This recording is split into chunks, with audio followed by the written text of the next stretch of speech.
One's ready. One's ready. Go! Hey, everybody. Welcome back to the One's Ready podcast. This is your daily drop for the 23rd of June.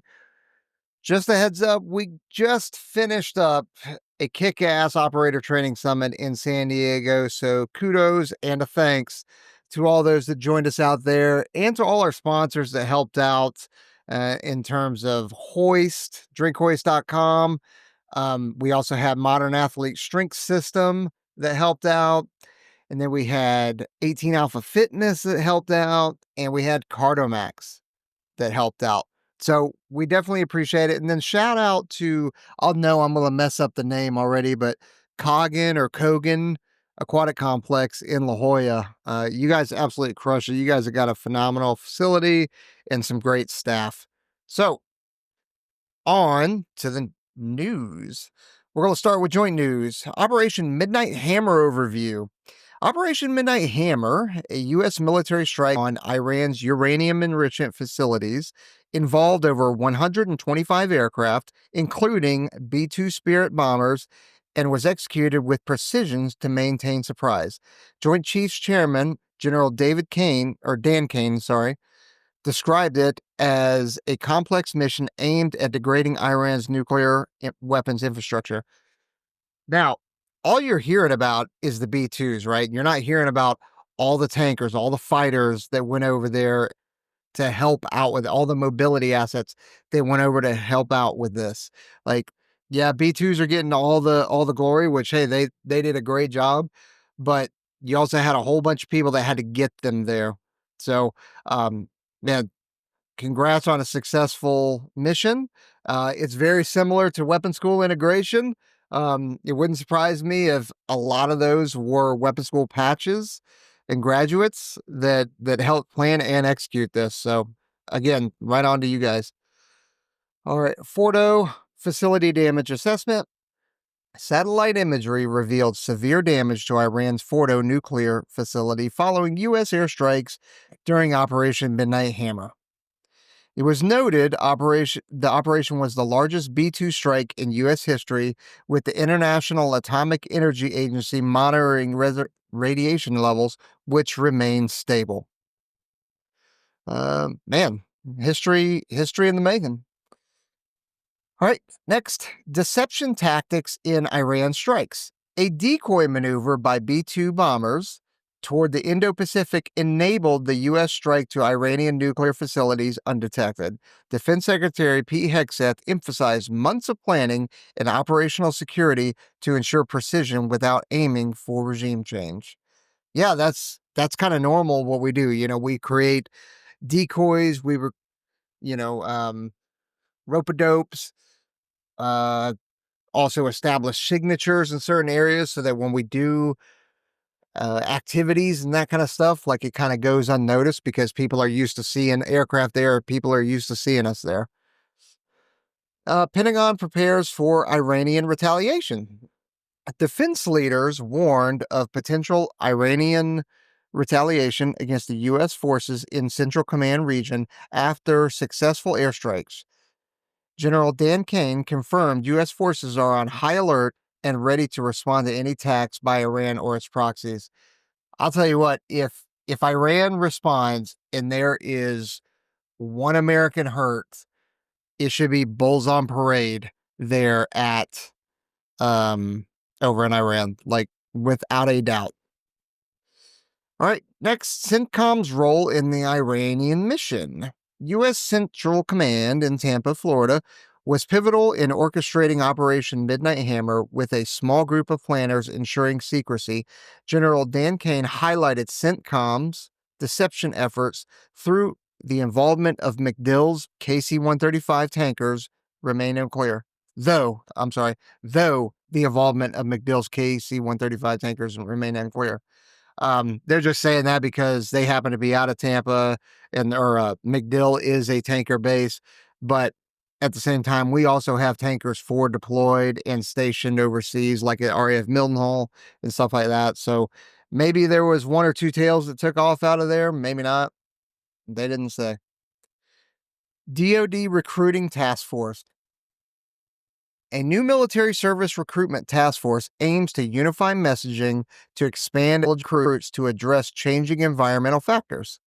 Co-chaired by DoD officials, the task force includes experts in personnel, legal, and public affairs to strengthen recruitment efforts. This right here is so wild to me because public affairs has not done the best job when it comes to recruitment. Legal definitely hasn't done the best job when it comes to recruitment. The personnel, though, the people that are doing the jobs that you're trying to recruit for, they typically do a good job of this. So rather than utilize legal and public affairs, empower those personnel to actually get things done so that they can be authentic and they don't give this icky big blue Air Force, like, hey, we're lying to you, come join us kind of thing. They can actually give you a good assessment and get you good, hey, these are the good and bad of doing this job. But they don't like to do that because then they can't control the narrative, which is why it has that big blue Air Force icky feeling behind it. And it doesn't seem authentic. Marine nominated for Joint Chiefs Vice Chairman. Marine Corps General Christopher Mahoney was nominated as Vice Chairman to the Joint Chiefs of Staff, succeeding Navy Admiral Christopher Grady. Mahoney, previously acting Marine Corps Commandant, advocates for unified DoD networks and a software-centric approach. Yeah, you would think that all of our DoD entities, services, talk to each other and have the same systems to be able to talk to each other. I got news for you. They don't.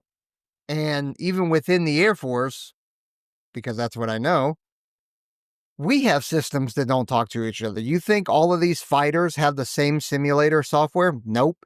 Each one has different simulator software. Each one has, and they don't talk to each other. Same with debrief software and playback software. Nope, it doesn't talk to each other.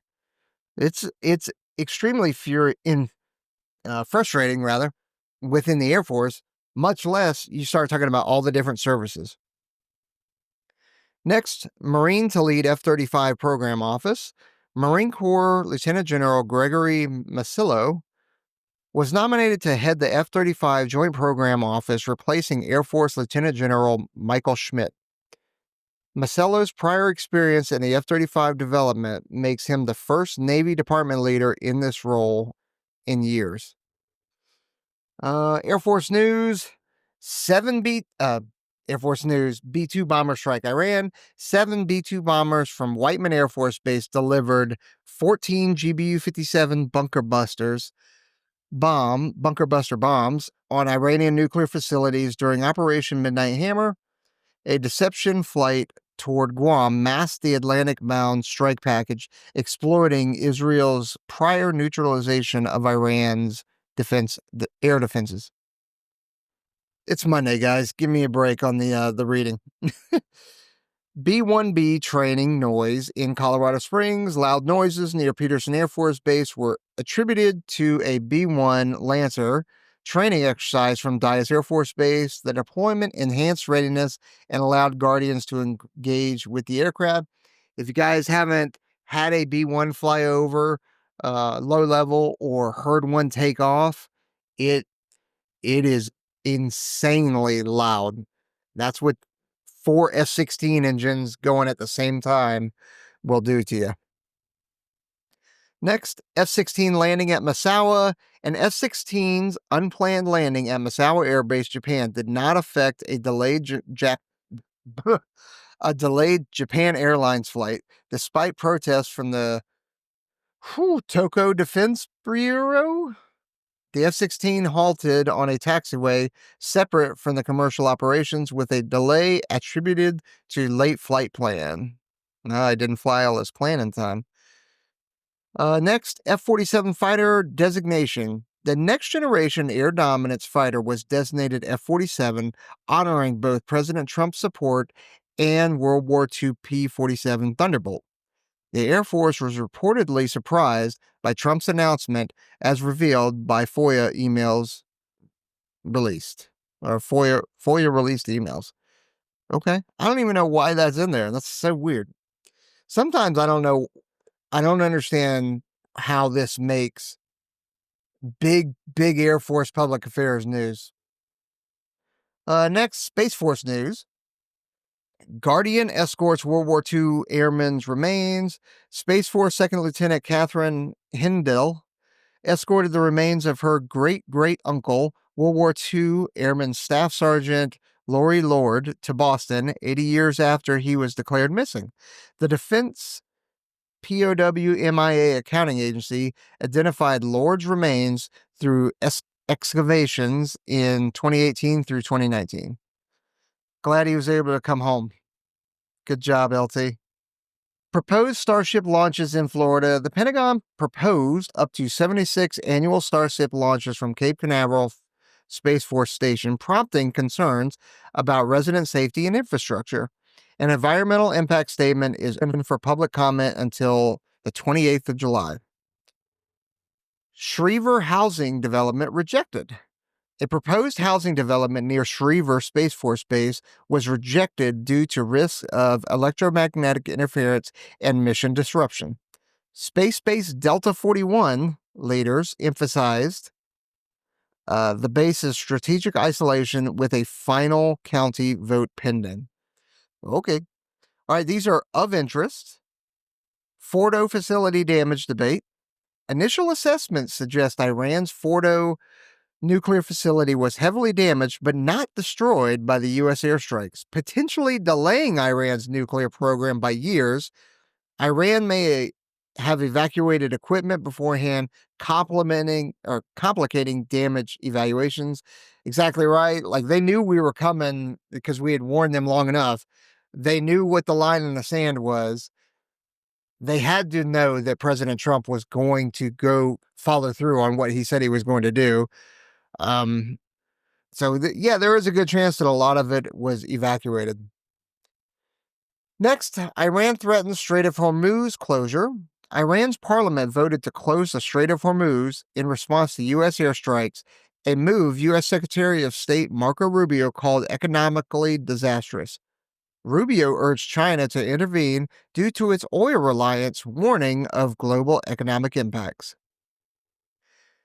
Next, Japan cancels U.S. defense talks. Japan postponed 2+2 meetings with the U.S. over demands for increased defense spending and domestic election concerns. The cancellation reflects unease to Tokyo about the bilateral relationship under the Trump admin. Next, 6th-generation drones at Paris Air Show. Anduril and General Atomics unveiled collaborative combat aircraft models YFQ-44A and the YFQ-42A for the F-47 fighter at the Paris Air Show. The drones boast operational ranges over 700 nautical miles, with the F-47 exceeding 1,000 miles. Next, Vandenberg noise mitigation bill.